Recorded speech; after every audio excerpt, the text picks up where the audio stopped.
Hello everyone, I am Diana Chalo, the founder of landpages.co.ke, and sometimes I am utterly clueless. During my undergraduate studies, I wondered a lot trying to find my voice. I think it was a struggle of finding an identity and the need to specialize in the vast field of land administration, during which I tried a couple of things like remote sensing. I did a little bit of GIS here and there, and I also started coding. I still do code today. Through this journey, I did 4 industrial attachments, which repeatedly exposed me to GIS practices. I still wasn't finding my cool thing. In my final year, I was particularly intrigued by a lecture on history of land administration in Kenya. It was so riveting. I couldn't imagine how such old practices or earlier practices were still affecting us today.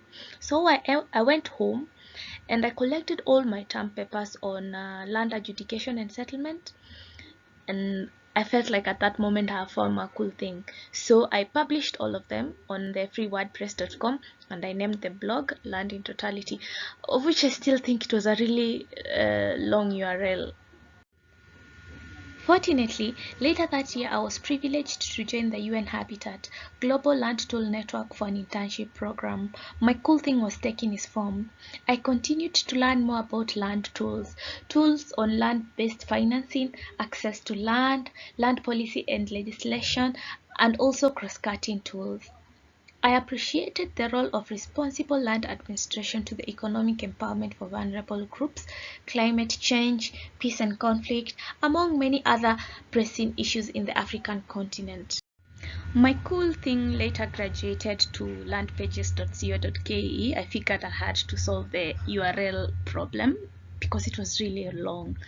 In the course of running my website, I faced my fears and understood that I didn't have to specialize that early.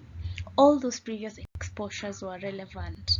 I figured that the GIS I did previously, it would allow me to map the open spaces that we youth so badly need. I met young farmers who are battling tenure insecurities in the Nairobi suburbs. They educated me on how tenure insecurity was creating an economic havoc in their agribusinesses. I deeply understood why we needed the data-driven policies, and I also met young, brilliant minds with great initiatives of pushing the youth engagement on land governance in Africa. I was inspired, and I kept writing to inform and amplify the voices of African youth. Land Pages has been creating informative content on land. There are various categories which include climate change, urbanization, land tenure, youth, land and conflict. There are very many categories. I still don't have it all figured out. Sometimes I would say I'm utterly clueless, but I really hope this story speaks to every single youth with land interests to join the parade. Your actions in whatever capacity are important in addressing the gaps within the African land systems.